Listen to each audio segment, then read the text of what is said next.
140ാമത് സ്ഥാപക ദിനം ആഘോഷിച്ച് കോൺഗ്രസ്. ഡൽഹിയിൽ ഇന്ദിരാഭവനിൽ നടന്ന ചടങ്ങിൽ കോൺഗ്രസ് അധ്യക്ഷൻ മല്ലികാർജ്ജുൻ ഖാർഗെ പതാക ഉയർത്തി. രാജ്യത്ത് ജനാധിപത്യവും ഭരണഘടനയും ആക്രമിക്കപ്പെടുന്നുവെന്ന് ഖാർഗെ പറഞ്ഞു.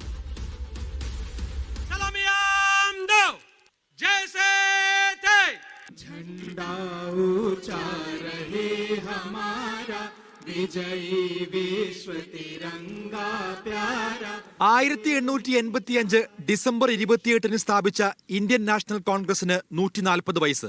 സ്വാതന്ത്ര്യ സമരത്തിലൂടെ രാജ്യത്തെ ദേശീയ പ്രസ്ഥാനത്തിന് നേതൃത്വം നൽകി ഇന്ത്യയെ വികസന വഴിയിലേക്ക് നയിച്ചത് ഇന്ത്യൻ നാഷണൽ കോൺഗ്രസ് എന്ന് അധ്യക്ഷൻ മല്ലികാർജ്ജുൻ ഖാർഗെ. ദേശീയ ഗ്രാമീണ തൊഴിലുറപ്പ് പദ്ധതി, വിവരാവകാശ നിയമം ഉൾപ്പെടെയുള്ളവ രാജ്യത്തിന് സമ്മാനിച്ചു. എന്നാൽ 11 വർഷം നീണ്ട ബിജെപി ഭരണത്തിൽ ജനാധിപത്യം തന്നെ വെല്ലുവിളി നേരിടുകയാണ്. സംവിധാൻ और लोकतंत्र दोनों खतरे में है. ഏതൊരു പാർട്ടിയിലും അച്ചടക്കം പ്രധാനമാണ്. 140 വർഷത്തെ ചരിത്രത്തിൽ നിന്ന് കോൺഗ്രസിന് ധാരാളം പഠിക്കാനുണ്ടെന്ന് ശശി തരൂർ എം പി.